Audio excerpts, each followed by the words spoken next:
Welcome to this meeting of the Board of Education of Anne Arundel County. This meeting is being televised live on AACPS TV and streamed on AACPS's YouTube channel.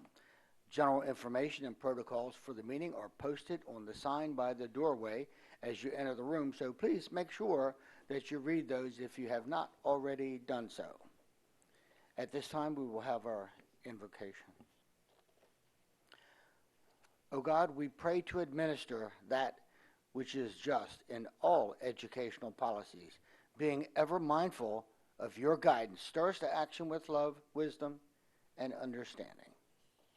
And now our Pledge of Allegiance.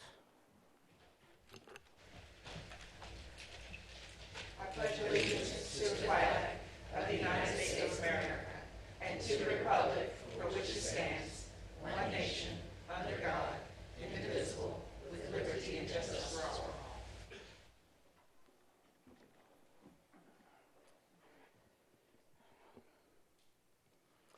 And now, item 2.03, approval of our minutes. Do I hear a motion? Move to approve. Second. Motion and second. We have consensus? And we do. So item 2.04, establishment of the agenda order. Do I hear a motion? Move to establish as written. Second. Consensus? And we do have that. So we'll be moving on to item 2.05, our educator of the month.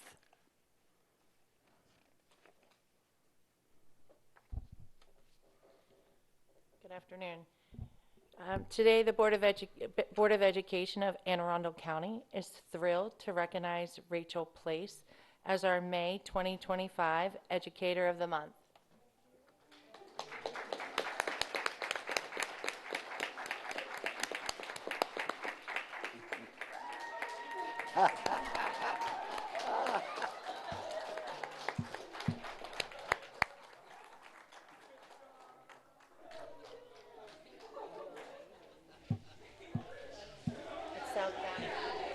Miss Place is a 7th grade English teacher at Southern Middle School. She is known for her unwavering commitment to student success and impactful contributions to the Southern Middle School community.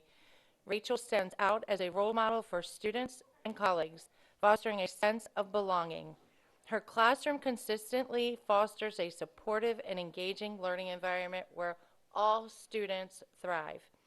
She incorporates innovative teaching strategies and student-centered approach, and she continues to transform student outcomes. She demonstrates an understanding of the needs of our middle school students by embedding a variety of purposeful, tactile, and kinesthetics activities. She gets 7th graders. Her dedication to personalized instruction has led to remarkable growth on ELA, MCAP scores, as well as quarterlies demonstrated through measurable improvements in reading, comprehension, critical thinking, and writing skills. This progress is a testament to Miss Place's commitment to creating lessons that inspire and challenge every learner. Her students come to class prepared and ready to learn. Her ability to command and lead the students in active and engaging learning is demonstrated daily. Miss Place's door is always open for new teachers and veteran teachers. She is one you can go to on your low days, and she is one to support and listen. And she will celebrate your wins too. Beyond the classroom, Miss Place has made an invaluable impact in the wider school community as an interdisciplinary team leader and an after-school tutor for students who may be struggling. She is sought out because of her support.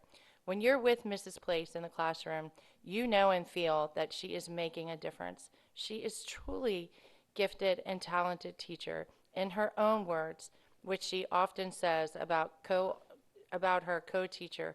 She is the actual unicorn of teachers. Rachel Place, congratulations on being awarded the Educator of the Month for May 2025. Would you please come forward to accept this award?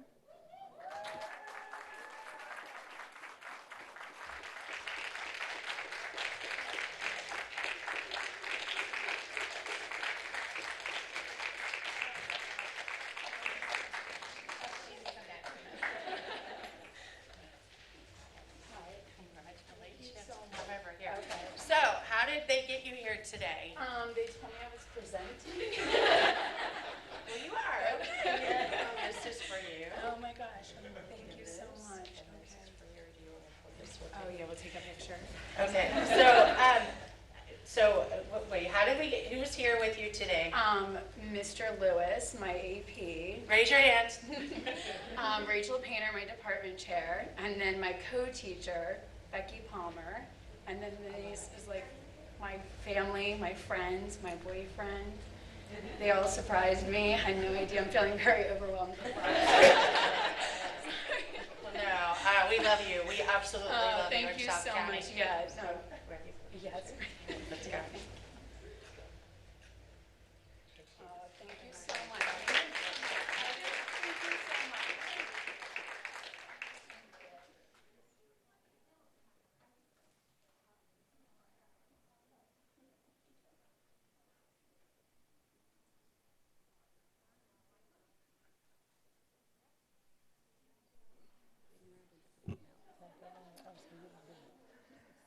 Okay, we're moving on to item 2.06, our Employee of the Month. The community school program managers serve more than 20,000 students system-wide. They coordinate the community schools and total health care telehealth program, providing access to health services for families and students attending community schools, especially students who are chronically absent due to recurring health problems or limited resources. This program allows on-site medical consultations and access to necessary medications. The MVP behind the scenes, creating and implementing an in-depth onboarding program to assist recently hired program managers and technicians in their role is none other than Krista Boyd, Budget Support Specialist at Community Schools.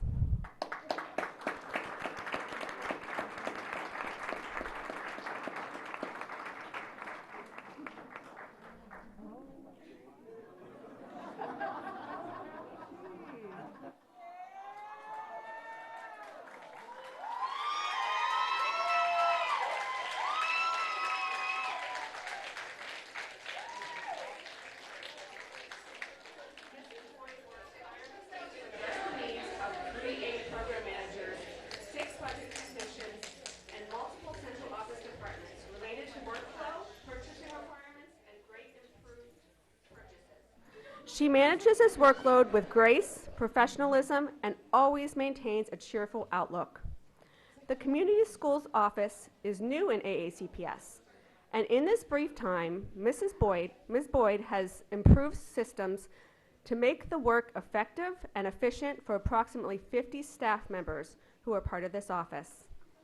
She worked with the Technology Office to develop AACPS's first ever system for electronic signature and document approval.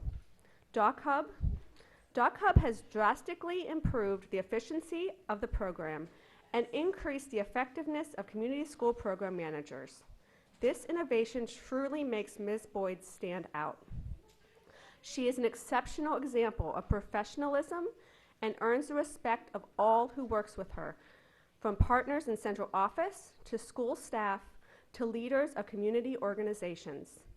She thinks ahead and prepares for all scenarios. She has successfully presented to the chiefs of other departments within AACPS, MSDE, school principals, and community school employees. Her presentations are comprehensive and easy to follow. Her deep knowledge and capable demeanor inspire confidence in those who collaborate with her. Krista Boyd, you are enthusiastic about the work you do. Your contributions to the community school office make the team stronger. You are highly valued and irreplaceable member of the community schools team. The Board of Education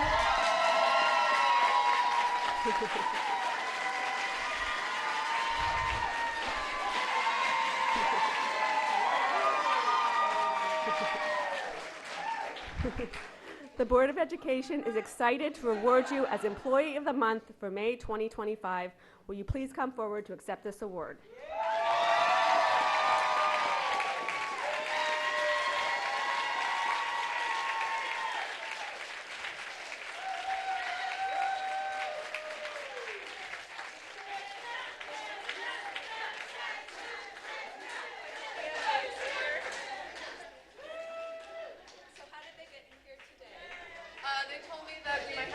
on some staffing decisions about 15 minutes ago, so my turn is open right now. And well, it looks like you've got plenty of people with you, but who all? So my mom, my dad, my husband, my BFF, Christine, and then the entire community schools. I love y'all. This in itself is a testament to how great you are in our schools. Thank you. Thank you so much. Thank you. Thank you.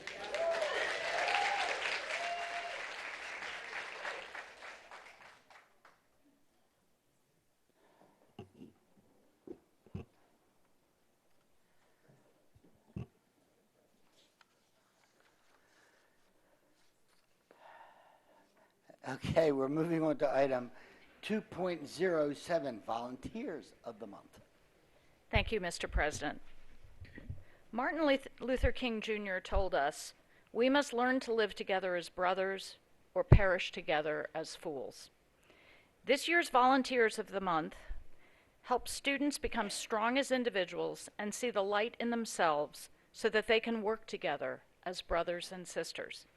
It is an immense honor to recognize the leaders of the mentoring organization Together We Rise.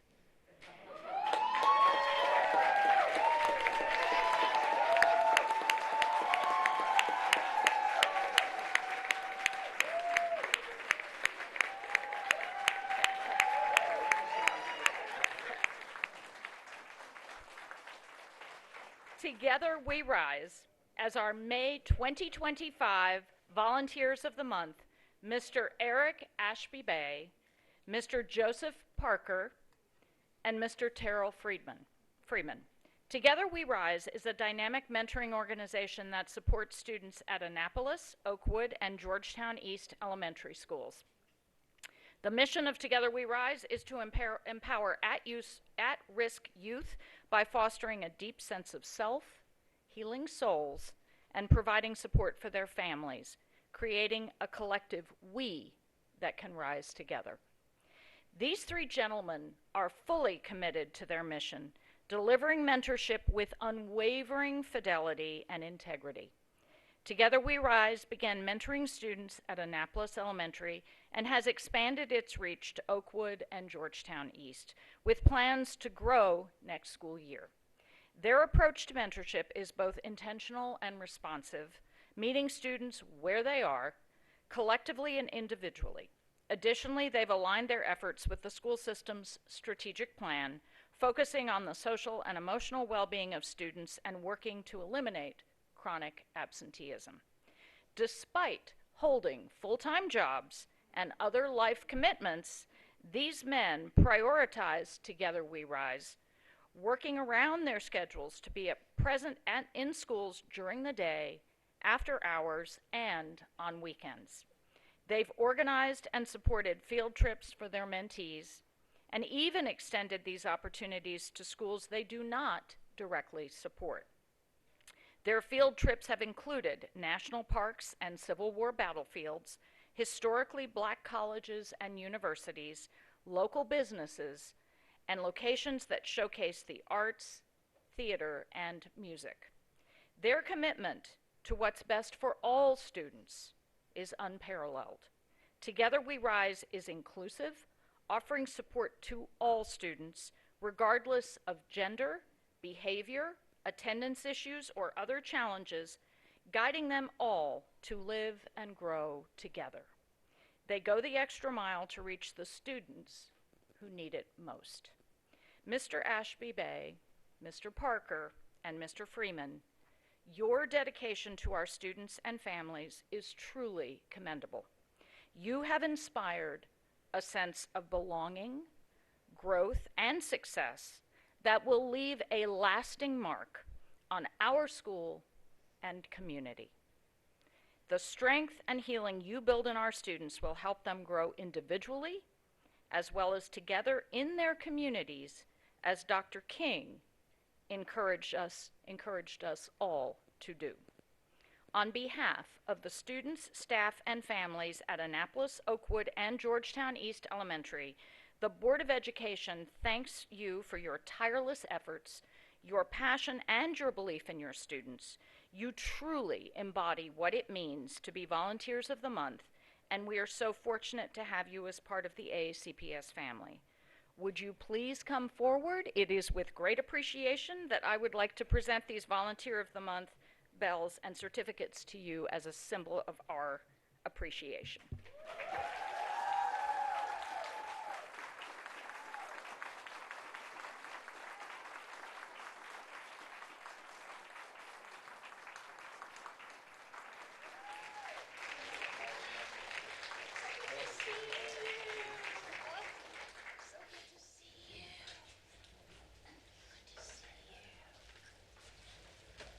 So I just have to say, I have had the privilege, along with Dr. Bedell, of sitting in on a session with these gentlemen at Annapolis Elementary School.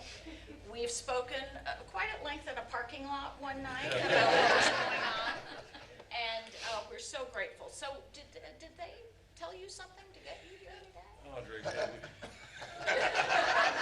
Mr. Mr. Dillard? Dillard said we was gonna be presenting about mentoring. I don't want to say Mr. Dillard's a good liar, but it worked. We'll take care of him later. I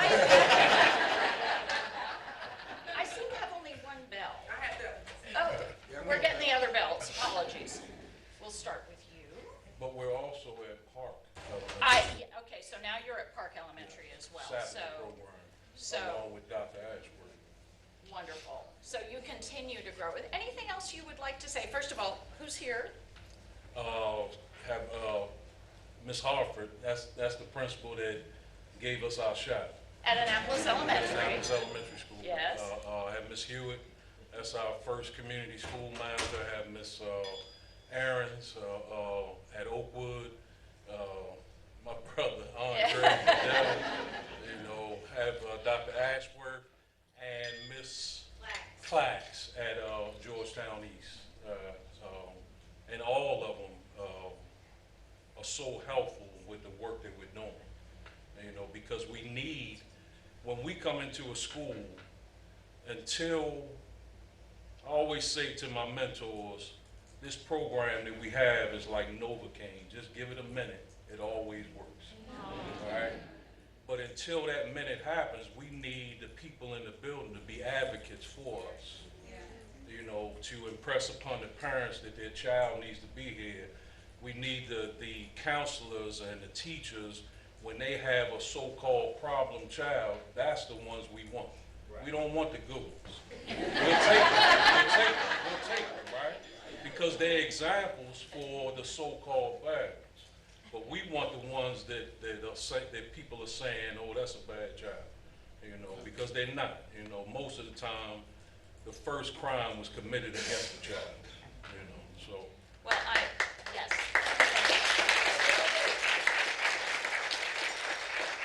And I've got certificates here.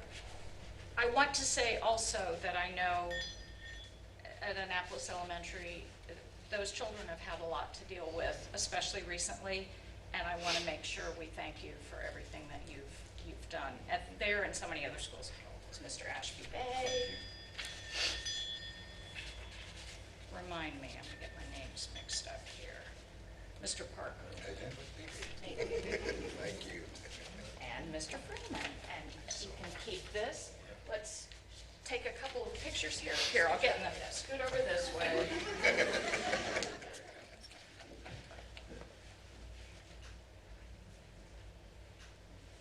Thank you. Thank you.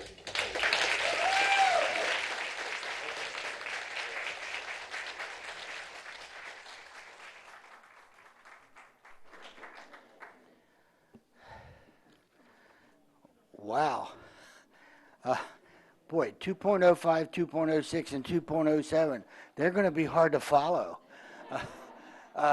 Absolutely want to thank everyone, all of the folks that we've honored, but everyone that showed up. The mentor piece.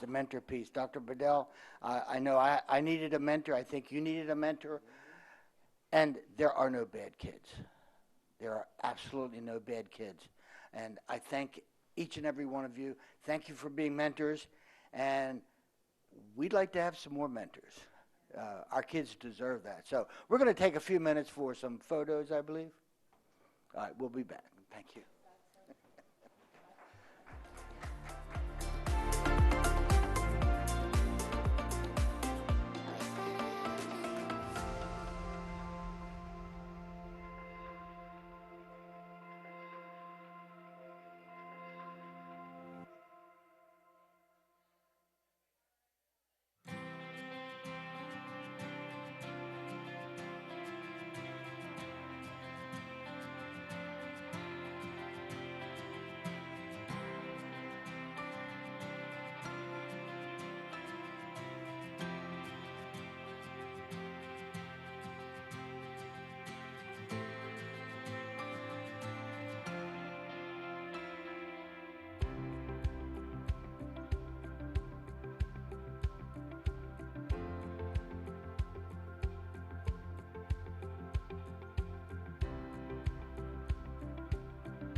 Okay, welcome back, everyone. If we move on to our public comments on agenda items, we do not have any comments from anyone this evening, and so we'll move on to item 4.01, our CRAS report. Good afternoon, President Silkworth, Vice President Dent, members of the board, and Dr. Bedell. My name is Jason Semenoff Jr., my pronouns are he, him, and I am a proud freshman at Chesapeake High School. I am honored to serve as the CRASC Secretary of Education.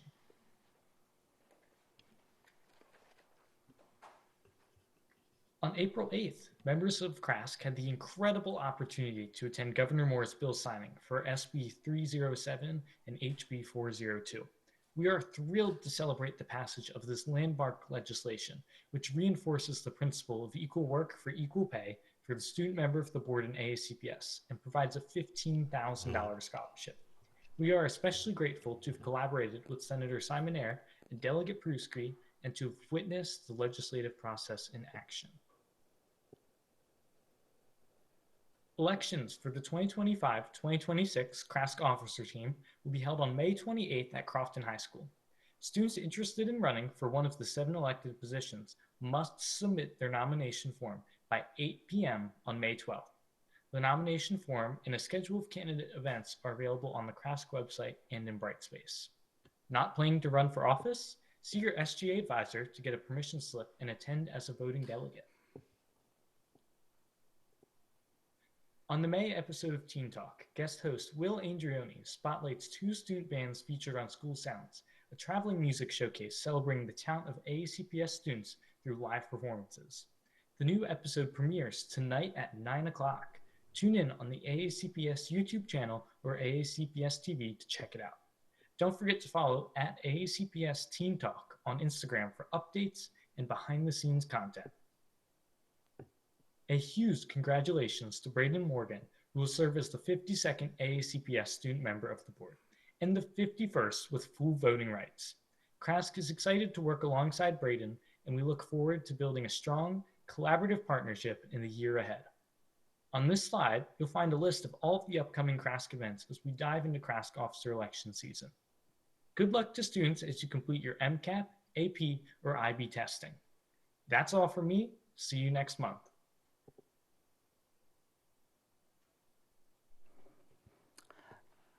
Okay, we'll move on to item 4.02, our policy committee report. Ms. Shahan. Yes, so the policy committee was supposed to meet yesterday, but because we had a very exciting bill signing for HB 226, we rescheduled that policy committee meeting to next week, and so I will have a full report next board meeting. Thanks so much. Thank you. And now we'll move on to item 4.03, President's Report. So I do have a few things. On April the 25th, some of my colleagues and I, along with Dr. Bedell and some staff members, had the opportunity to tour the Real-Time Information Center on Veterans Highway. The Anne Arundel County Police Department's Real-Time Information Center, which is known as the RTIC, is committed to harnessing technology and resources to optimize public safety response by empowering officers and first responders to react more effectively to incidents. The RTIC prioritizes community and first responder safety while upholding privacy and civil rights. That was a great visit. On April the 25th, we attended the 39th Annual Excellence in Education Gala at Maryland Live, where we honored so many of our wonderful educators, including our Principal of the Year, Amy Gorky from Ruth Easton, and our Teacher of the Year, Jacqueline Sanderson, an English language development teacher at Belgrove Elementary School, who is our 2025 Anne Arundel County Public Schools Teacher of the Year. Congratulations. It was a great event. We do thank the Education Foundation of AACPS and all of the sponsors for this great event. On Monday, April the 28th, I had the honor to attend the annual NBCT recognitions at Severn Run High School. We were honored to recognize our teachers and staff who have earned the NBCT or maintained their NBCT, and that includes our very own Monique Jackson, who went across the stage. Congratulations, Ms. Jackson. Congratulations to everyone. Congratulations to all of our teachers who have earned their NBCT. On the 29th, April 29th, the third redistricting community meeting was held at Annapolis Middle School, and the turnout was great. These community meetings have allowed us to hear from our communities about the Phase 2 redistricting, and we thank Dr. Bedell, Dr. Heiser, and staff for all of their efforts. The deadline for uploading information into the great web portal is May 15th. On April the 30th, I attended the 41st Annual Scholarship for Scholars Award ceremony at St. John's College with Ms. Pullum. We were absolutely amazed at the level of achievement of our great students. I would like to thank Pam Van Diver, the Executive Director of the Scholarship for Scholars, and all of the members of the Board of Directors who volunteered their time to provide financial support to our students. On Friday, May the 2nd, I attended the Unified Physical Education and Dance Showcase at Severn Run High School. These are always marvelous events. This was a wonderful event for all of our students and staff. I look forward to the next event, which I believe will take place this Friday at Chesapeake High. On Monday the 5th, my colleagues and I, we were invited to a meeting sponsored by the NAACP at the American Legion Hall, and all of my colleagues and I attended along with Dr. Bedell and Mr. Dickerson to listen to some concerns and comments about redistricting. On Tuesday, May the 6th, my colleagues and I, along with Dr. Bedell, Grace Wilson, and Michael Dickerson, we attended the signing of this 180-day bill by Governor Moore. We thank all of our local and state officials for their hard work and support to make this happen. We now have the flexibility to deal appropriately and innovatively to find solutions for the half-day issues, and we look forward to doing that. This is a huge step forward for our school system. Absolute thanks to Dr. Bedell, Mr. Dickerson, for continuing to make sure that this remain in the forefront for all of our legislators. Just a few other things. I want to offer my congratulations and those of the board to Braden Morgan of Glen Burnie High School. As you can see, he will be our 52nd student member of the board starting July 1. We are very proud that our school system is the only local school system in the nation with a student member with full voting rights. After appointment by the governor, Braden will begin his term on July 1. Congratulations, Braden. And finally, congratulations go to Dr. Bedell, who has earned the Bob Grossman Leadership in School Communications Award from the National School Public Relations Association. This award is a testament to Dr. Bedell's commitment to transparency to all stakeholders in our district. Dr. Bedell, congratulations. So that does conclude the President's report. We'll be moving on to item 4.04, the Superintendent's report. Dr. Bedell. Okay. Yeah, you got me with this one, Bob. I'm realizing, looking at these pictures, I probably just need to flat out go bald. I'm sitting here still trying to save it, man, and I can't. All right. So thank you, Mr. President. I have a lot of good news to talk about today in my report. I want to start off with Dr. Krista Culp, who has been named the Maryland School Psychologist of the Year. Dr. Culp Dr. Culp currently serves students at the Virtual Academy and has been working with students across our county for 20 years. She also has been deeply involved in a variety of mental wellness initiatives. Congratulations to Dr. Culp. Also, we want to congratulate everyone involved in our service learning program. Thanks to their efforts, we have been named a Gold Ribbon School District by Youth Service America. And here's the best part of all of this. We are just one of 6 districts across the United States to receive this award. So I want to that's huge. YSA said in its announcement that we were being honored for the ways in which we prepare students to make a real difference through hands-on learning. I do again want to congratulate everyone involved in these efforts, and for many of us in here who are parents of students who attend this district, it also requires a sacrifice on our part. There's a number of times I've had to go either take my daughter or pick her up from the food pantry and many of these other areas where she has to meet these service learning hour requirements, and again, doing our part to teach everybody how to be a value add to their respective communities. And more good news. I told you all there was a lot. Wall Chapel Elementary School has been named the Maryland Elementary Chapter of the Year by Best Buddies, an organization which helps people with intellectual and developmental disabilities form meaningful friendships with their peers, secure successful jobs, live independently, and develop self-advocacy and communication skills. Wall Chapel was highlighted for its work to spread messages of inclusivity beyond the school and into the community.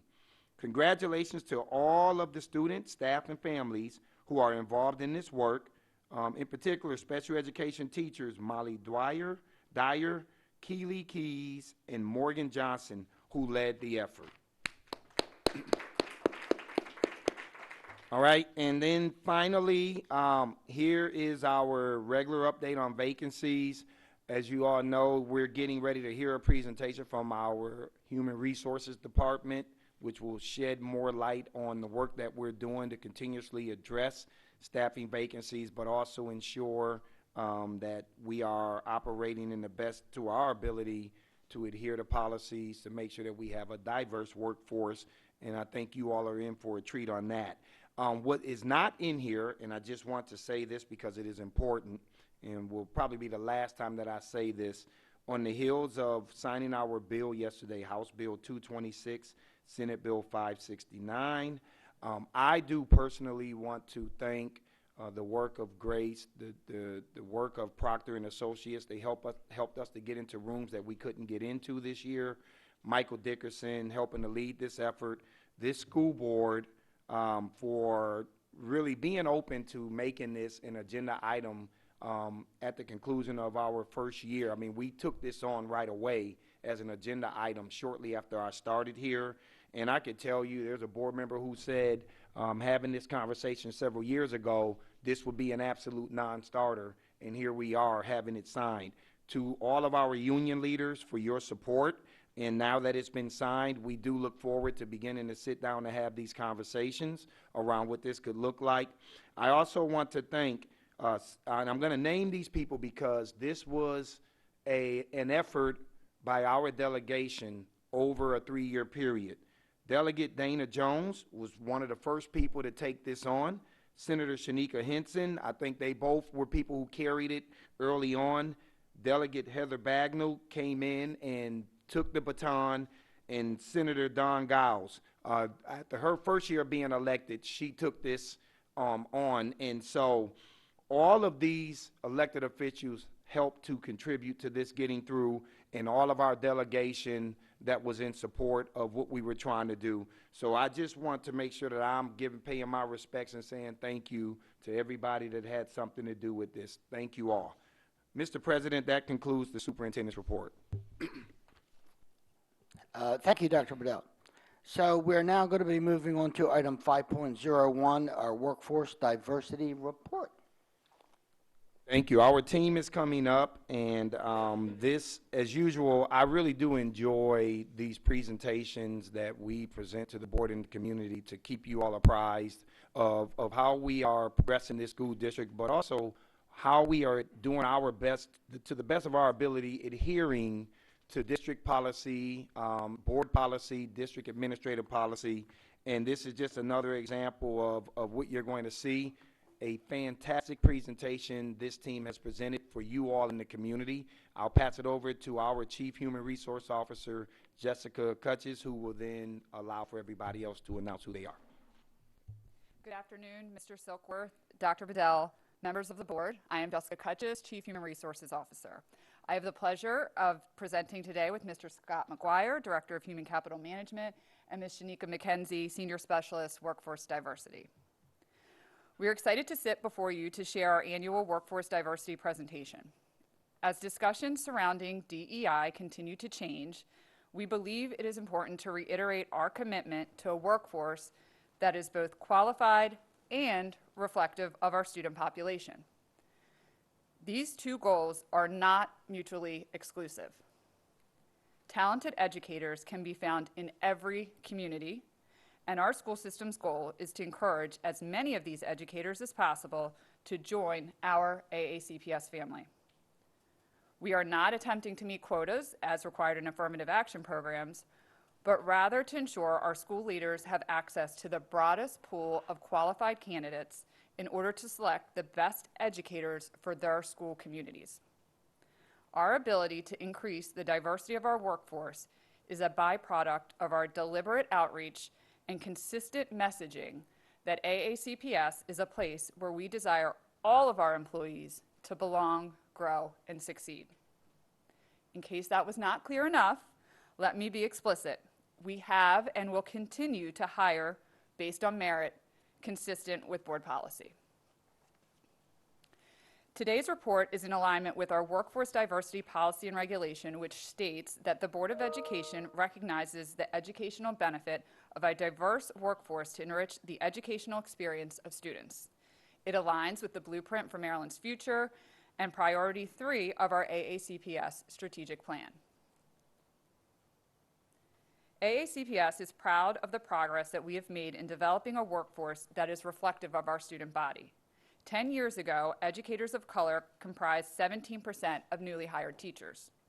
This number has now increased to more than 30%. Additionally, the overall Unit 1 workforce has increased in diversity from 13% to nearly 20% over the same period. This increase is a testament to our inclusive approach to attracting talent from all backgrounds to join our school system. We've also seen a drastic reduction in vacancies from 175 at the close of the 22-23 hiring season down to 59 at the end of the 24-25 hiring season. As Anne Arundel County's demographics continue to change, we are looking at how we can expand our recruitment efforts. Over the past 10 years, our Hispanic Latino student population has nearly doubled from 12% to 22.3%. Currently, our Hispanic Latino teacher population is less than 5%. Data from the National Center for Educational Statistics tells us that colleges and universities with the largest populations of Hispanic Latino students majoring in education or similar fields are in the West, Southwest, and Southeast of the United States. Our additional efforts to reach these educators will be discussed shortly. I'm now going to turn it over to Ms. McKenzie to talk about some recruitment. Good afternoon. AACPS attended 62 college and university events during the 2024-25 recruitment season. 24% were to historically black colleges and universities, Hispanic serving institutions, and colleges and universities that serve a diverse population. A complete list of all recruitment trips has been included in the data packet and will be provided to you today. As previously mentioned, we are continuing our bilingual educator recruitment efforts. Last spring, during the 2024-25 recruitment season, AACPS added colleges in New Mexico and Texas to our recruitment efforts. Additional schools in Texas and Florida were added this spring. Since new recruitment partnerships can take time to establish, we will evaluate the success of these new locations over the next 2 years. We are continuing to host virtual recruitment events in Puerto Rico to target educators interested in relocating, while allowing AACPS to utilize our recruitment funding to explore new markets. Our annual job fair was moved to late March to better coincide with when principals have more accurate vacancy information to help with early hiring. AACPS recruiters have been assigned to networks to better support and identify candidates that will best fit various school communities. Open contracts, also known as early offers of employment, remain a tool used to lock in strong candidates earlier in the hiring season. And we continue to actively recruit our student interns through on-site visits and hosting special intern events to encourage them to choose AACPS. Finally, In addition to our current salary scale, AACPS has created a new career ladder that incentivizes educators to consider pursuing national board certification and allows conditionally certified educators with prior education experience to obtain more experience credit and earn a higher starting salary. I will now turn it over to Mr. McGuire to discuss retention strategies. Our newly developed AACPS scorecard shows that in 2024, AACPS retained 94% of instructional staff, with retention being over 90% for all demographic groups. This data will serve as a baseline moving forward, and it should be noted that this is already an outstanding data point. We are continuing to work to improve our new hire retention, which was 84% in 2024. The top 3 reasons for separation from our exit survey for Unit 1 employees with less than 1 year of experience were personal reasons, principal or supervisor, work hours, demands, and expectations. This year, our workforce monitoring team has developed subcommittees tasked with focusing on challenges that may hinder teacher retention. Our retention subcommittees are dedicated to supporting conditional teachers on their path to professional licensure and to providing enhanced support for educators working in schools that require additional assistance. The AACPS Workforce Monitoring Team will bring their final recommendations to the Superintendent's Cabinet later this year. During Hispanic Heritage Month, AACPS hosted our first event for Hispanic Latino educators entitled Conexiones, where teachers networked and brainstormed ways they can help support AACPS recruitment and retention efforts. Several of these educators are working with Human Resources to develop additional supports for our bilingual staff. We are also continuing to partner with the Anne Arundel Alliance of Black School Educators, better known as ABSE, to host leadership workshops for teachers seeking to advance in their careers. These events are open to all AACPS educators. We responded to our new hire retention data by partnering with the Division of Instruction and School Performance to provide targeted professional learning to our school leaders around retention strategies. We believe it is imperative to train our new principals to become confident and successful hiring managers, and we provide sessions during first and second year principal meetings. We also provide follow-up training for all principals on important topics such as annual guidance on hiring practices, strategies to mitigate bias during interviews, and attracting a diverse workforce. A few examples of AACPS schools that benefit from their continued partnership with Human Resources are North County High School, who has created recruitment materials that highlight the school demographics, academic achievements, and success stories to attract the best teachers for their school community. MacArthur Middle School had 26 classroom vacancies out of a staff of 124 employees in July, and to date is fully staffed. Frank Hebron Harmon Elementary School was fully staffed for the first time in 3 years due to the dedication of the administration and attendance at every hiring event.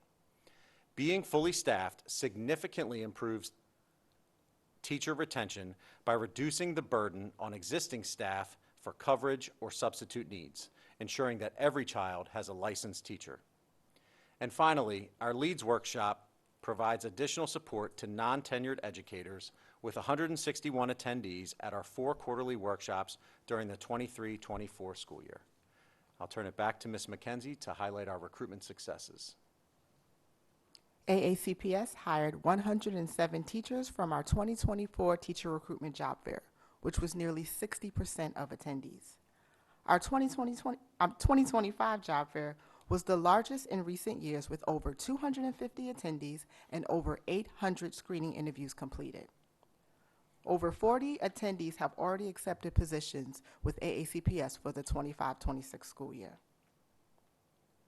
During our 2024 summer job fairs, 22 educators were hired into teaching positions. These smaller job fairs prioritize schools with a higher number of vacancies.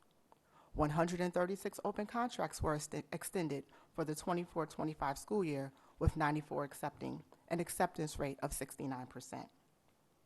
And finally, 125 Anne Arundel County Public School educators achieved prestigious national board certification for the first time, and 41 others maintained their certification, making AACPS's 2024-25 class of MBCT educators one of the school system's largest ever and nearly 8% larger than the 2023-24 class.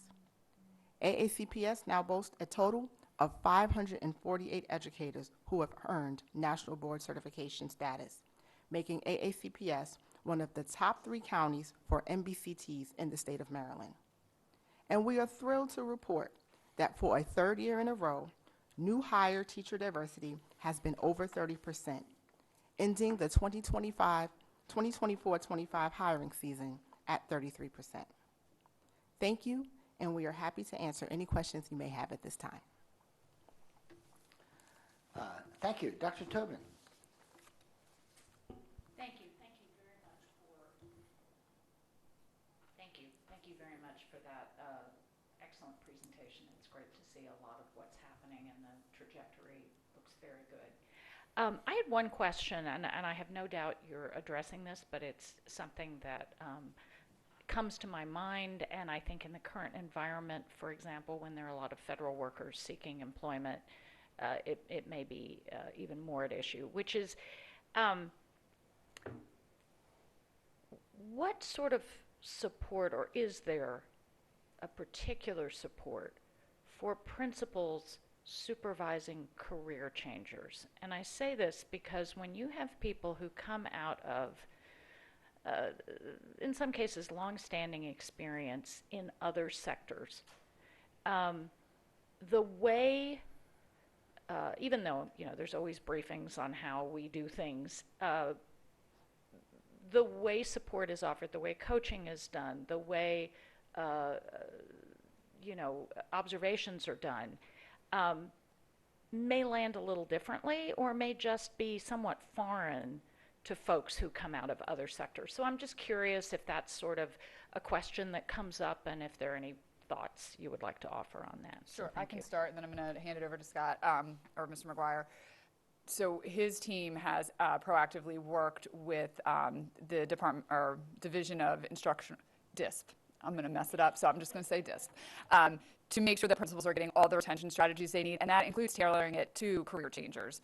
We definitely recognize, and we've had a lot of experience with career changers over the last several years, as you know. So we have picked up on, yes, they have definite different needs, and so there is professional development offered to principals through the HR team. Did you want to add anything?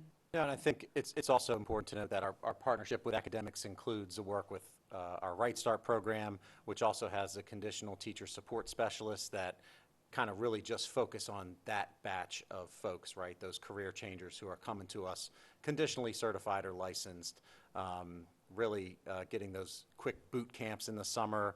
And so principals working directly with their Right Start advisors around that information is helpful for them in those evaluations as well. Well, as I said, I knew you were probably on top of it, but it's one of those things I think that bears, explicit discussion. And I just want to congratulate you again. And you reiterated this, Ms. Kutches. I will reiterate this again. This is clearly hiring on merit, with the notion that merit involves ensuring that we reach into every community and find those people who are going to be great assets to our system. And I really appreciate all of you doing that work. Thank you very much. Thank you, Dr. Tobin. So I'm seeing no more lights. I want to thank you all for such a great report, for great work. We're in good hands. We appreciate everything that you do. Thank you so much. Thank you.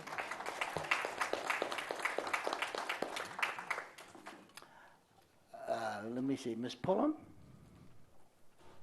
Sorry, this is a little late. I just want to congratulate you guys. I think you can catch them before they walk out. Yeah, no, I don't think that just for our community, reaching out and expanding our borders across the nation, that's big. And industry and government do it all the time. So for us to really go out there and, just push the needle and expand the net, I mean, Texas, New Mexico, that's huge. And also with the universities, all of that, that's great strides. Thank you so very much. That's awesome.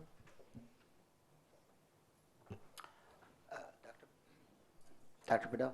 All right, thank you. So, excellent presentation, and I want to thank you all, and we're going to move on to the next agenda. Yeah, we're moving on to item 5.02, Okay. County Executive recommended fiscal year 2026 operating and capital budgets. All right, Mr. President, this, I hope, will be a very positive meeting.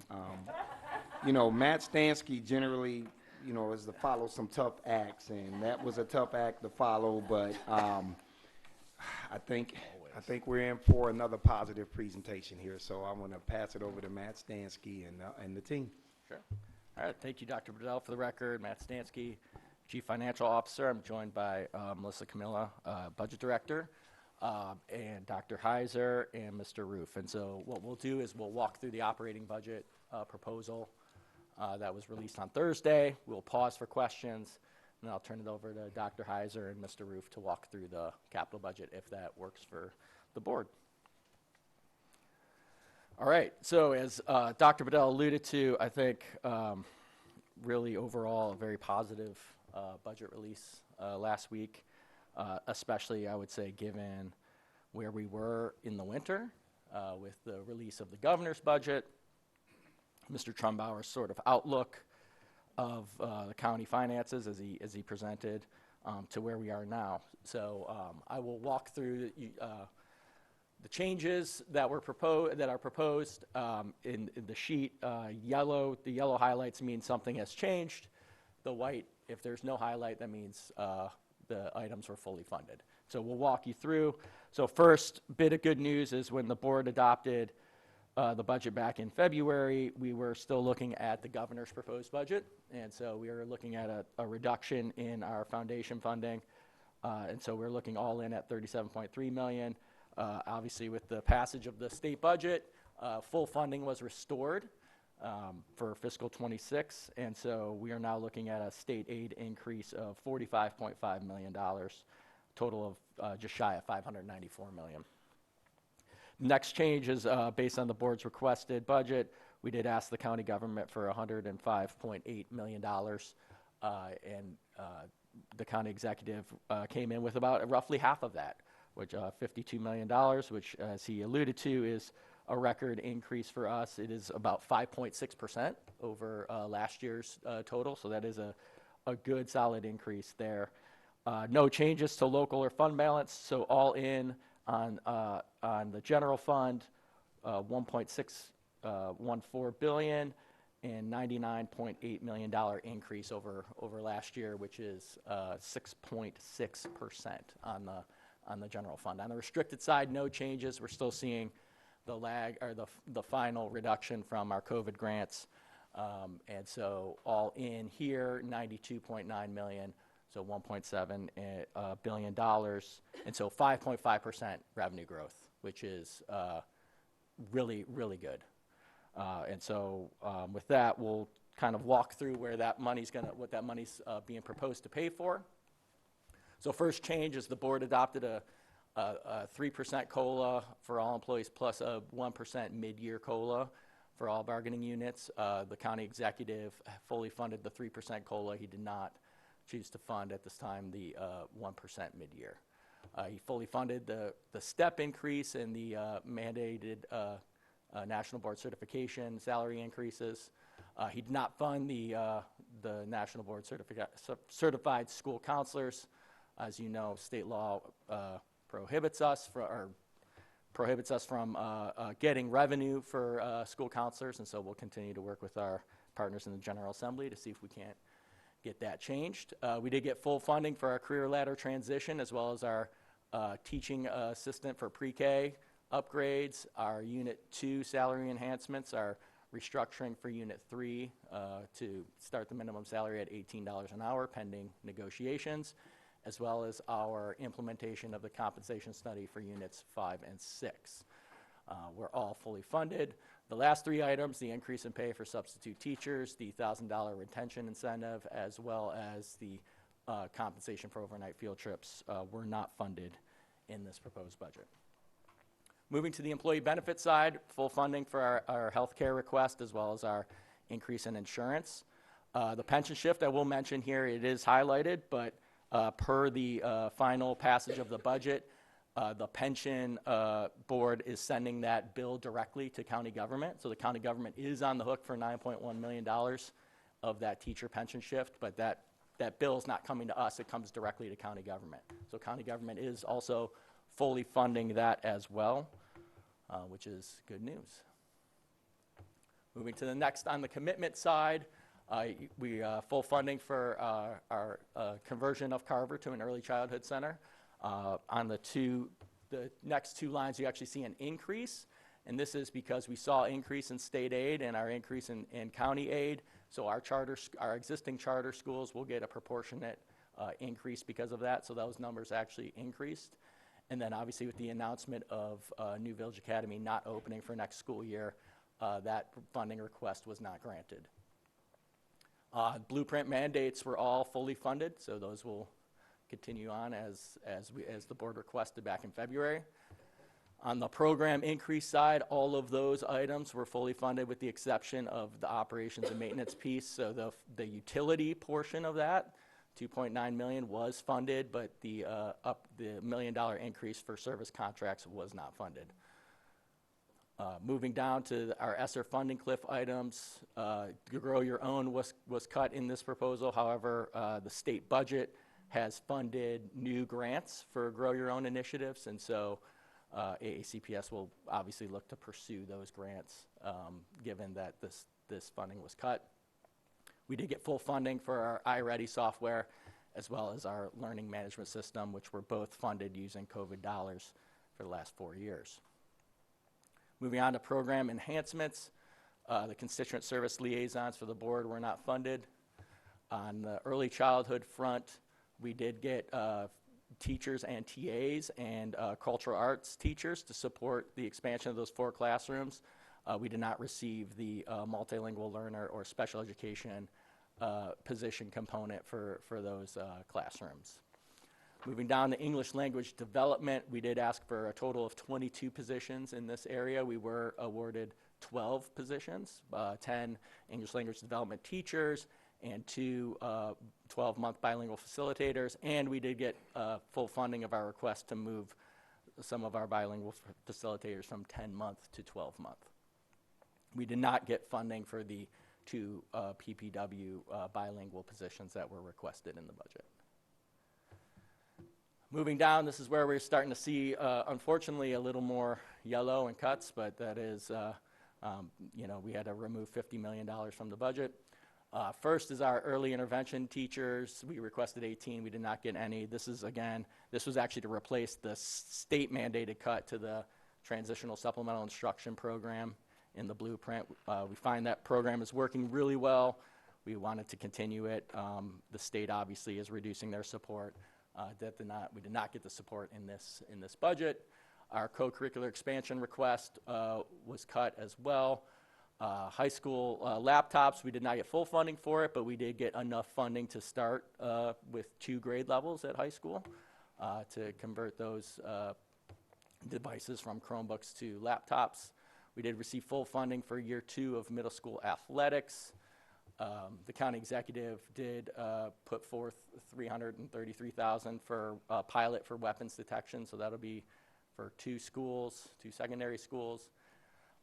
The requests for school counselors, for upgrades to our security cameras, our student apprenticeship program, telehealth devices, universal behavioral screener, and musical instrument repair and replacement all were not funded. But the last is on the agricultural science program enhancement that $70,000 was funded.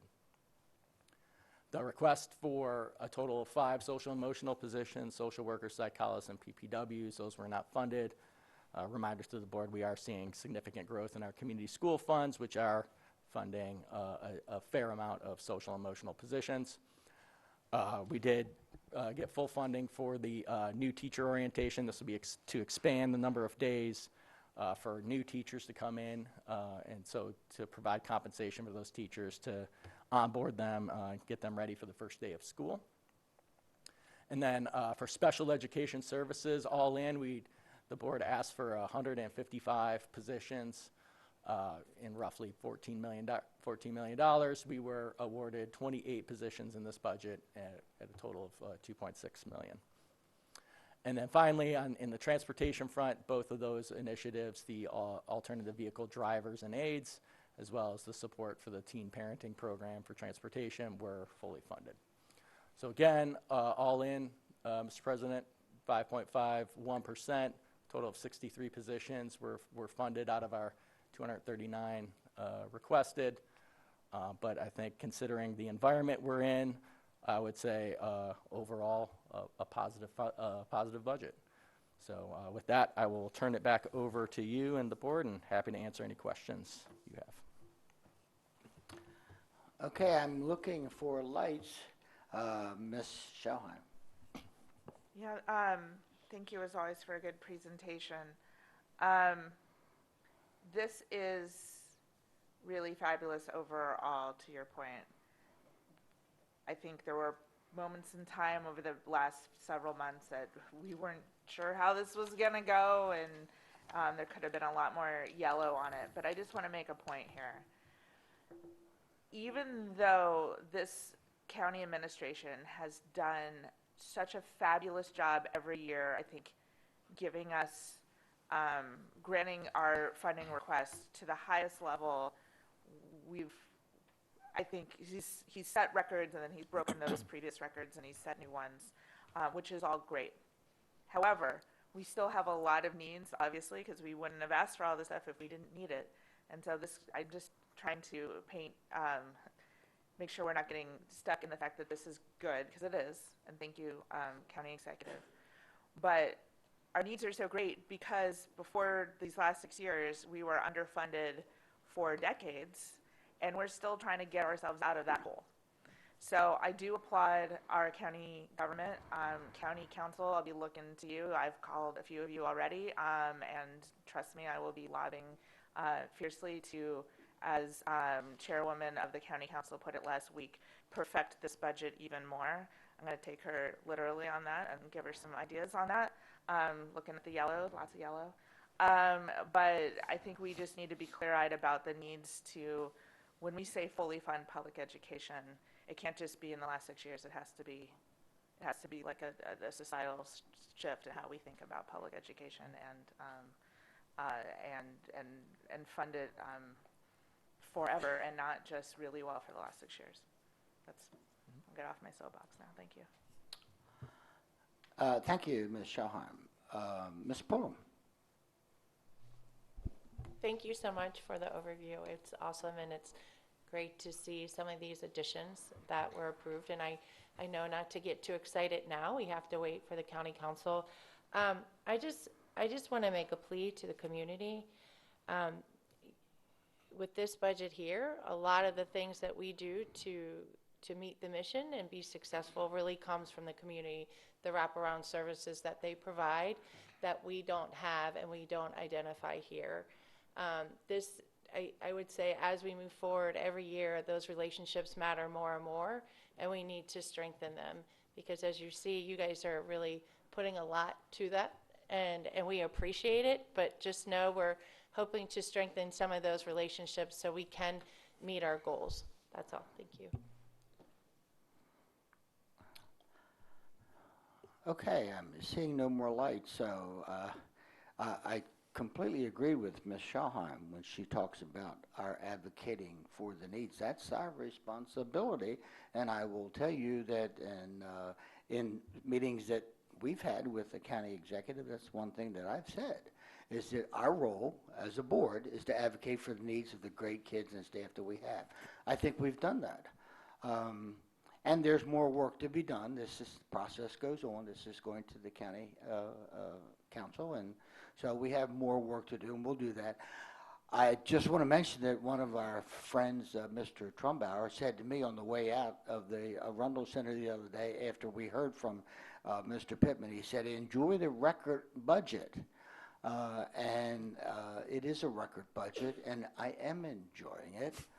And I think there's some LEAs across the county that are really looking to Anne Arundel County and saying, whoa, those folks have it pretty good there. And we do, but we do because of the relationship pieces that continue to grow. Mr. Stansky, your staff, Dr. Bedell, how he works with not just Stuart Pittman, but all of the stakeholders and everyone. So I thank everyone for that. And as I said, we're not finished. We have more work to do. We'll get it done. And it's all for the best interest of our kids. So thank you all so much. We greatly appreciate it. All right, so we'll turn it over to Dr. Heiser and Mr. Roof to walk through capital. Thank you, Mr. Stansky. Again, Bill Heiser, Chief Operating Officer, joined by Mr. Kyle Roof, Director of Facilities. I'd like to walk you through the County Executive's proposed FY26 capital budget as compared to the Board of Education request. On this sheet, you'll see that the total board request, as a reminder, was $204.7 million, and the County Executive proposed budget is $194.7 million, so a difference of just under $10 million.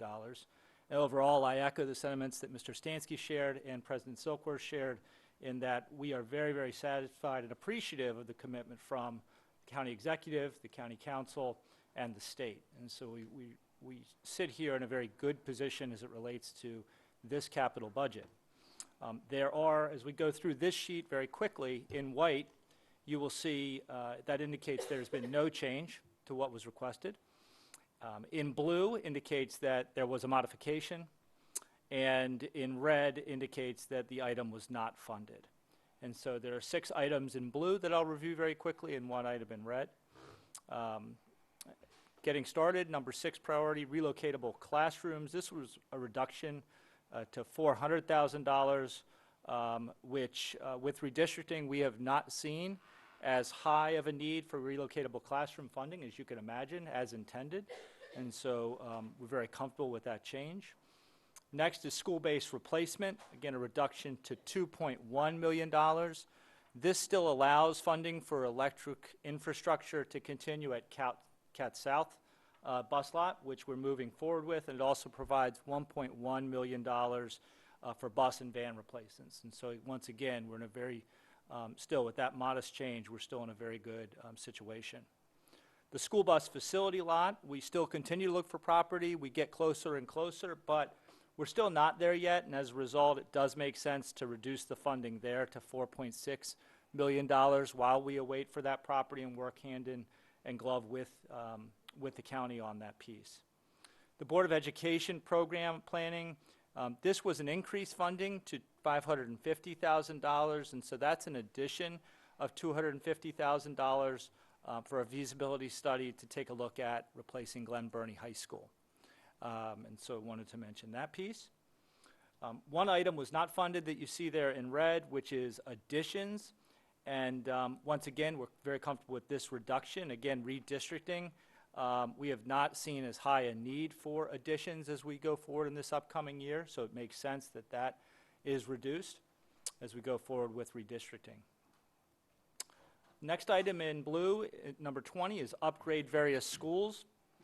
And again, this is an extra $29,500, and that's for an electric sign for Arundel High School and Arundel Middle School, which is much needed, so that increase also makes sense in that area. And athletic facility improvements was another change, which is the last item I'll speak to, and that's $100,000 increase for Chesapeake High School's field house to support that piece.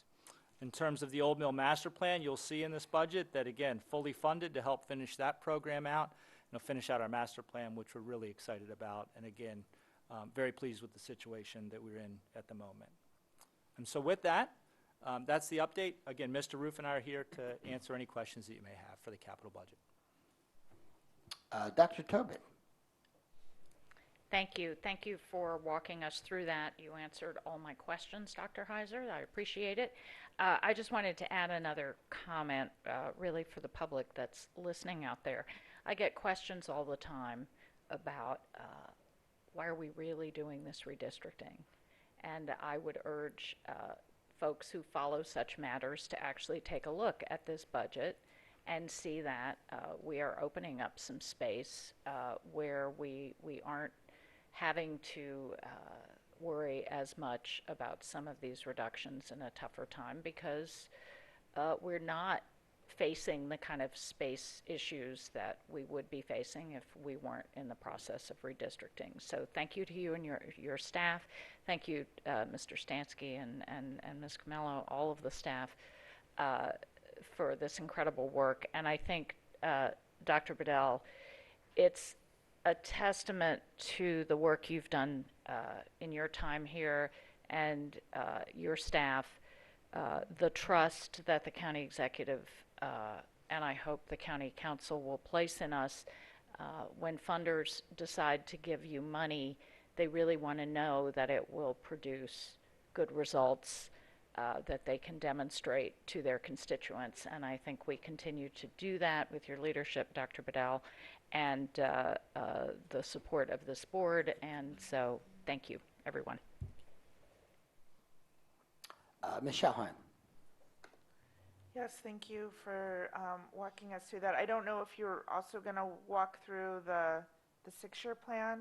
I have some questions about that piece, like the zeroed out lines. Do any of, my question's really general. Do any of those ones that are zeroed out, it looks like not for FY26 for any of them beyond what you've already gone through, but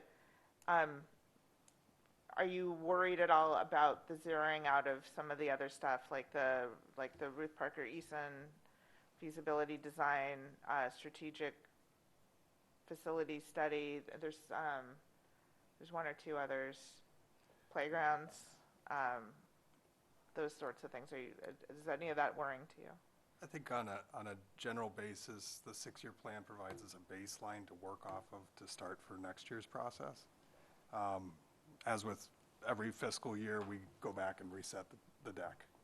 And you're likely to find that those projects that were zeroed out will get moved back up in our request for next year because we deem those important and essential to move forward. So it gives us a baseline. It's a 6-year plan. Every year we look at it.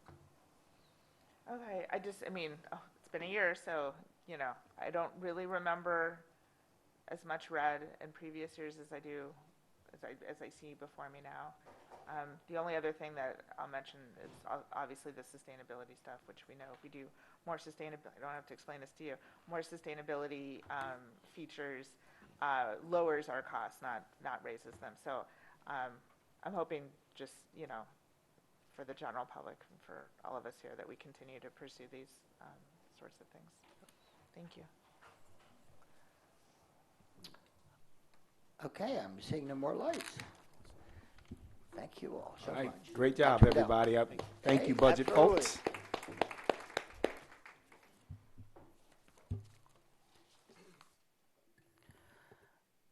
Okay, we're going to be moving on to some of our consent items, award of contracts. Do I hear a motion to bundle? Motion to amend the contract of awards, award of contracts. Second. Consensus? Okay, we have consensus then. Dr. Bedell. Thank you, Mr. President. The superintendent recommends that the Board of Education authorize the award of contracts under the consent items numbered 6.01 through 6.04. So moved. Do I hear a Second. second? Okay, we have a motion and a second. Any discussion? Ms. Howe? Ms. Dent? Aye. Dr. Tobin? Aye. Ms. McDermott? Aye. Ms. Pulliam? Aye. Ms. Schallheim? Aye. Ms. McFarland? Aye. Mr. Silkworth? Aye. Motion passes 7-0. Okay. Now we're going to move on to some action items. 7.01, administrative personnel appointments. Dr. Bedell. Mr. President, the superintendent recommends that the personnel listed on the attached sheet be promoted and or appointed as discussed in executive close. So moved. Second. Okay, we have a motion and a second. Do we have any discussion? And seeing no lights, Ms. Howe. Ms. Dent? Aye. Dr. Tobin? Aye. Ms. McDermott? Aye. Ms. Pulliam? Aye. Ms. Schallheim? Aye. Ms. McFarland? Aye. And Mr. Silkworth? Aye. Motion passes 7-0. Okay, item 7.02, personnel. Dr. Bedell. Mr. President, the superintendent recommends that the board approve the actions as stipulated on the attached sheets. So moved. Second. We have a motion and a second. Discussion. Seeing no lights, Ms. Howe. Ms. Dent? Aye. Dr. Tobin? Aye. Ms. McDermott? Aye. Ms. Pulliam? Aye. Ms. Schulheim? Aye. Ms. McFarland? Aye. Mr. Silkworth? Aye. Motion passes 7-0. All right, we're going to move on to item 7.03 on third reading of Student Conduct Code JCC. All right, with Grace Wilson coming up, before we get to this item, I do want to make a public correction on an omission. I forgot to mention that Senator Pam Beidel was one of the original sponsors of this bill, and I wrote her name down and then just skipped over it. So for the record, I wanted to make sure that I also acknowledged her as one of the people that helped to get that legislation that just recently was signed moving. And now we will have Grace to come up. We are, at this point, recommending approval of policy JCC, subject to correction for style and format. Thank you, Dr. Bedell. Good afternoon, President Silkworth, Vice President Dent, and members of the board. For the record, I'm Grace Wilson, Senior Specialist for Legislation and Policy for the district. As Dr. Bedell said, policy JCC, student conduct, is before you this afternoon on third reading for final adoption. As a friendly reminder, this policy is being updated at the request of staff to reference restorative practices as well as student conduct and discipline. And with that, I'd be happy to take any questions you have on this policy. Ms. Schulheim. At the appropriate time, I have a motion. Is it appropriate? Great. Move to adopt this policy. Thank you. Second. Okay, so we have a motion and we have a second. Do we have any discussion? Ms. Pull? I just want to thank the CAC. I was thankful enough to be a part of the meeting when they had the discussions, and going into the rooms and having folks from all different parts of our community. They're so thoughtful and really took the time to go through this, and I learned a lot from them during that discussion. So just thank you for all you do. It really does make a difference to have the community be a part of our process. Thank you. So seeing no more lights, I think Ms. Howe. Ms. Dent? Aye. Dr. Tobin? Aye. Ms. McDermott? Aye. Ms. Pulliam?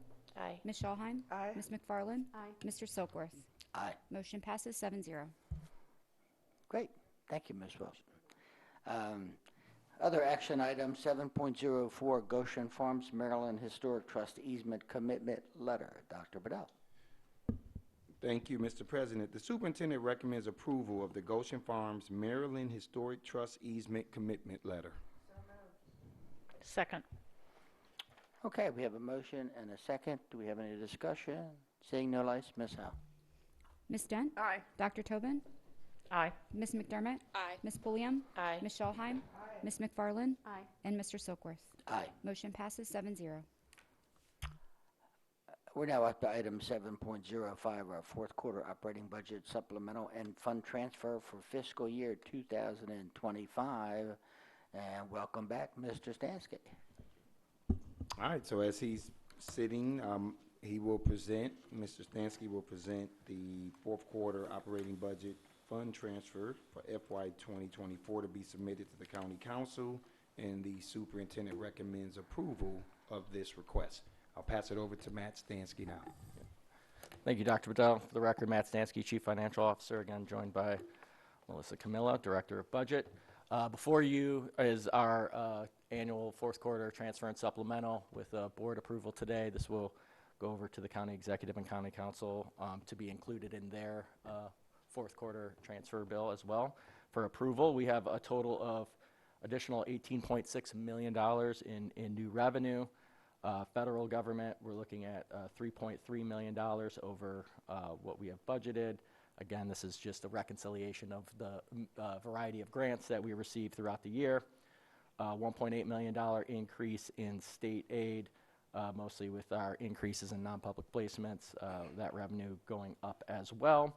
$5.2 million in local revenue, again, still with an elevated interest rate environment. So we've been budgeting conservatively on our interest rates, thinking at some point interest rates will start to go down. They are not yet. But so one of the benefits of that is getting higher returns on our money, so $5.2 million in additional revenue there. And then restricted revenue, 8.2 million. This is our healthcare fund. So we are seeing elevated claims, especially since January. So we're dipping into the reserves a little bit on the healthcare fund to shore that up. We do have 3 more invoices to go. Hopefully we'll see those lower a little bit and won't have to use all this money. But at the moment, we're seeing about a little over 8% increase in claims year over year. So the inflationary factors, we'll see, obviously, tariffs may also have an impact on the fund as well, with the cost of prescriptions continuing to go up. So we will continue to monitor and keep you posted. But all in, 18.6 million. The exhibit has, by state category, where the funding will go. And with that, Mr. President, I'm happy to answer any questions the board may have. Okay, I'm seeing no lights. So we thank you. Thank you. Thank you. Got a vote? Yeah, we do need a motion. Yeah. Motion to approve? Second. Okay, we now have a motion and a second. And do we have any discussion? I'm seeing no lights again. Okay, Ms. Al. Ms. Dent? Aye. Dr. Tobin? Aye. Ms. McDermott? Aye. Ms. Pulliam? Aye. Ms. Schallheim? Ms. McFarland? Aye. Mr. Silkworth? Aye. Motion passes 7-0. Okay, so item 8.01, it's a review item, award of contracts. Are there any concerns? Seeing none, we're going to be moving on to our public comments on non-agenda items. Oh, okay, we're not going to be moving on to public comments. We had one, we now have none. So, having said that, the next meeting of this board will be on Wednesday, May 21st, 6:30 p.m. meeting here in the boardroom. Policy Committee will be meeting, it's at May 13th. May 13th, it's a 3 p.m. virtual meeting. And so, do I hear a motion to adjourn? Motion to adjourn. Second. Second. Have a great afternoon. Thank you.